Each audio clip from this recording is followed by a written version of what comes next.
ہمارے معاشرے میں جہیز، ڈاوری، شادی بیاہ کے موقع پر ادا کی جانے والی بہت سی رسموں میں سے ایک ہے، لیکن یہی ایک رسم اگر پوری نہ کی جائے تو بہت سی لڑکیوں کی یا تو شادی نہیں ہوتی، اور اگر ہو جائے تو انہیں ذہنی اور جسمانی تشدد کا نشانہ بنایا جاتا ہے۔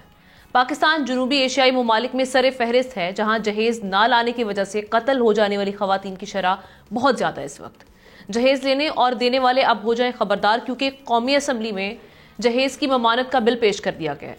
یہ بل گزشتہ روز نیشنل اسمبلی کے رکن شرمیلا فاروقی نے پیش کیا، جس کے مطابق جہیز لینے یا دینے والے کو 5 سال قید کی سزا، کم از کم 2.5 لاکھ تک یا جہیز کی مالیت کے برابر جرمانہ ہو سکتا ہے، مگر دلہا اور دلہن کو دیے گئے تحائف پر اس کا اطلاق نہیں ہوگا۔ بل قائمہ کمیٹی کو مزید غور کے لیے بھیج دیا گیا ہے۔ بل کا اطلاق اسلام آباد کی حدود میں ہوگا۔ اس تمام صورتحال پر بات کرنے کے لیے ہمیں جوائن کیا ہے chairperson at human rights and women empowerment Lahore high court bar association barrister Ambreen Qureshi صاحبہ نے۔ Thank you so much for joining اس میم۔ سب سے پہلے تو یہ بتائیے گا اس بل کو کس طرح سے دیکھ رہی ہیں، یہ کتنا خوش آئند ہے؟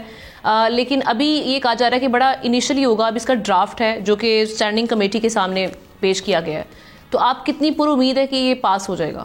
وعلیکم السلام جی۔ پہلی چیز جو میں کہنا چاہوں گی وہ یہ ہے کہ یہ چیز بالکل ان اسلامک ہے۔ ڈاوری لینا یا کسی بھی طریقے سے خود دینا بچی کے لیے یہ بالکل ان اسلامک ہے۔ کہیں پہ بھی یہ ہمارے ریلیجن میں یہ الاؤڈ نہیں ہے۔ ان دیٹ سینس ہمارے پاس لا موجود تھے مگر وہ بالکل ریسٹرکٹ نہیں کرتے تھے۔ اس دفعہ جو میڈم شرمیلا فاروقی نے کیا ہے وہ بہت اچھا کیا ہے۔ انہوں نے کمپلیٹلی بین لگا دی ہے، نہ صرف جیسے کہ آپ بتا رہے ہیں کہ فرام دا گرل سائڈ، مگر لڑکے والی سائڈ کی طرف سے بھی کر دیا ہے۔ جتنی بھی ججمنٹس ہیں اگر آپ دیکھ لیں اس میں ہمیشہ یہی نظر آتا ہے فیملی کیسز میں کہ ایک تو جب بچی کی شادی ہو جاتی ہے اور ساری ڈاوری آپ اٹھا کے اپنی ساری جائیداد بیچ کے اور ساری کمائی بیچ کے آپ اپنی بچی کو بھیجتے ہیں ڈاوری دے کے، اور اس کے بعد اگر گاڈ فوربیڈ اس کو وہاں پہ وہ نہیں رہ سکتی تو کبھی بھی آپ کو ڈاوری واپس نہیں ملتی۔ جتنے بھی فیملی لائرز ہیں ان کو یہ پتا ہوگا کہ ڈاوری آپ کو کبھی بھی واپس نہیں ملتی، بیکاز وہ ایک رائٹ بن جاتا ہے دوسری فیملی کا، اور وہ کوئی طریقہ بھی نہیں ہے پاکستان میں ٹو ریٹریو اٹ۔ سو یہ جو لا ہے اسے اب یہ ہوگا کہ شروع پہ ہی ایٹ دی آؤٹ سیٹ ہم کمپلیٹ بین لگا رہے ہیں اور میک شور کر رہے ہیں کہ کہیں پہ بھی ایسی بات نہ ہو۔ بچی پاکستان میں ہمارے کلچر میں پیدا ہوتی ہے تو پہلی چیز اس کی ماں یہ کرتی ہے۔ لیکن ابھی تو اس بل کا پاس ہونا بڑا ضروری ہے۔ ابھی تو ہم نے یہ دیکھنا کہ جو اسٹینڈنگ کمیٹی ہے وہ اس کو کس طرح سے دیکھتی ہے، پھر اگین جب اگر ان کیس اگر یہ بڑا خوش آئند ہے اگر یہ پاس ہو جاتا ہے، اس کے امپلیمنٹیشن کو آپ کتنا بڑا چیلنج دیکھتے ہیں کہ اگین ہم دیکھتے ہیں کہ سوشلی بڑا پریشر پایا جاتا ہے، اس ٹیبو کو توڑنا بڑا مشکل ہوگا۔ آپ اس میں کیا کیا رکاوٹیں دیکھتی ہیں قانونی طور پر بھی اور سوشلی طور پر بھی؟ دس از دا ریزن میں نے آپ کے پلیٹ فارم میں پہلی چیز ہی اس بات سے شروع کی کہ قرآن میں بالکل ہی بھی ڈاوری کے بارے میں کچھ بھی مینشن نہیں ہے، اور یہ بالکل ہی آؤٹ نان ریلیجس کانسیپٹ ہے۔ Secondly I think implementation and awareness کی پرابلم ہے۔ ہمارے پاس ڈاوری ایکٹ 1967 کا بھی ہے جو ریسٹرین کرتا ہے، مگر وہ اس کی امپلیمنٹیشن نہیں ہے، اور اوپر سے انہوں نے ایک لمٹ لگائی ہوئی ہے کہ 50,000 سے زیادہ نہیں دینا، اور جو کوئی نہیں فالو کرتا۔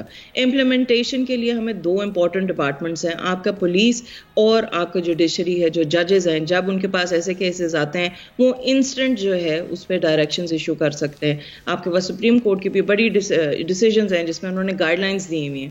وہ جتنی دیر تک امپلیمنٹ نہیں ہوگی نا تو وہ پھر جتنی جو ریکوائرمنٹ ہے اس ایکٹ کی، اس کا جو ایسنس ہے، اس کا پرپز جو ایکٹ کا، وہ کبھی فلفل نہیں ہو سکتا ونس انشاءاللہ اٹ بیکمز این ایکٹ، جتنی دیر تک جو امپلیمنٹیشن ہے فرام دا ریسپیکٹیو ڈپارٹمنٹس وہ نہ ہو۔ سو اس کے لیے ایجوکیشن ٹریننگ آپ کو اسکولز میں بھی کرنی چاہیے، بچوں کو بھی بتانا چاہیے، آپ کی نئی جنریشن کو بھی پتہ ہونا چاہیے اپنے رائٹ کے لیے اور اپنے لا کے بارے میں، and of course training of the police کہ جب یہ کیسز آتے ہیں اس کو آپ نے FIR، آپ اس کو یہ کہہ دیتے ہیں کہ فیملی میٹر ہے، آپ اس کو واپس بھیج دیتے ہیں، یا آپ ایکچولی ہنستے ہیں جب عورتیں آتی ہیں پولیس تھانوں میں اور کہتی ہیں کہ بھئی میرا جہیز ہے وہاں پہ یا میری بچی کا جہیز ہے۔ یہ جو رسپیکٹ ہے وہ نہیں ملتی جب آپ کے پاس فیملی کیسز آتے ہیں پولیس کی طرف سے آپ کے تھانوں میں، اس کو ٹریننگ کی ضرورت ہے عورتوں۔ لیکن ہمارا جو عدالتی نظام ہے امرین صاحبہ، آپ نے سمجھتی ہیں وہ بھی اتنا وہاں پہ بھی اتنی پیچیدگیاں پائی جاتی ہیں کہ خواتین خاص طور پہ، ویسے تو تمام جو طبقات سے تعلق رکھنے والے وہ چاہے مرد ہو، حضرات ہوں یا خواتین ہوں، وہ کورٹس کا رخ کرنے سے ڈرتے ہیں، کیونکہ ان کو پتہ ہے کہ ہم دیکھتے ہیں کہ پینڈنسی آف کیسز، پھر کتنی دیر تک کیسز چلتے رہنا، ان خواریوں سے بچنے کے لیے، ان مصائب سے بچنے کے لیے خواتین تو خاص طور پہ وہ نہیں ان کو فالو نہیں کرتی پروسیجر کو. تو پھر یہ ان قانونی پیچیدگیوں کو دور کرنے کی اور جو رکاوٹیں ہیں جو ہم دیکھتے ہیں پینڈنسی آف کیسز، اس پہ بھی کرنا، یہ بھی ایک رکاوٹ ہوگی ہمارے سامنے اگر یہ بل پاس ہوگا. ایسے بہت سے لاز ہیں جو ہم دیکھتے ہیں جن سے ہم خود بھی اویئر نہیں ہیں. اگر اویئر ہیں تو پھر ہم ان پیچیدگیوں سے بچنے کے لیے اس کا رخ نہیں کرتے. جی بالکل، آپ کا جو لیگل سسٹم ہے وہ بہت سلو ہے. میں یہ نہیں کہوں گی کہ بالکل ہی کوئی ڈیسیجنس نہیں آتی، بیکاز میں روز کے اس پہ کرتی ہوں. بہت سلو ہے مگر آ جاتی ہیں as far as family cases are concern. However یہ جو آپ بات کر رہی ہیں، جو ہیسیٹیشن ہے وہ ایک لائرس کی طرف سے آپ کو ایک اور فی بل پر مل جاتا ہے. اس کے لیے حکومت کو یہ کرنا چاہیے کہ آپ کے پاس لیگل ایڈ یا پرو بونو لائرس کی ایک ہونی چاہیے. آئی تھنک فیملی لا کی ایک سیپریٹ سیٹ ہونا چاہیے کہ جب عورتیں آتی ہیں اپنے کیسز کے لیے وہاں پہ ان کی ریپرزنٹیشن آسان ہو. اینڈ دین اگین یہ چیزیں کوئی فرق نہیں ہوگا جتنی دیر تک ججز اس چیز کو ریئلائز نہ کریں کہ آپ سالوں کی اور سالوں کی تو خیر نہیں ہوتی، مہینوں کی ڈیٹس جو لگ جاتی ہیں، اور اوپر سے بہت لتھارجک ہے آپ کا جو لوور کورٹس کا جو سسٹم ہے، اس کی ریویمپ نہیں ہوگا تو یہ چیزیں ایگزسٹ کریں گی. چاہے یہ بل آئی ہوپ یہ پاس ہو جائے، بیکاز اس کی جو ڈرافٹنگ ہے وہ بڑے اچھے طریقے سے کی ہوئی ہے، اور اس کو complete like I said at the outset اس کو کٹ آف کر دیے ڈاوری کو. ایسے پہلے نہیں ہوا تھا. So I really hope and I wish them all the best کہ اس کو یہ امپلیمنٹ کروائیں اور یہ ایکٹ بنے. اور جو مین اسٹیپ امپلیمنٹیشن کا ہے، اگین دیٹ سم تھنگ جو کرنا بہت ضروری ہے. سبسکرائب کریں اور بیل دبائیں تاکہ کوئی خبر رہ نہ جائے.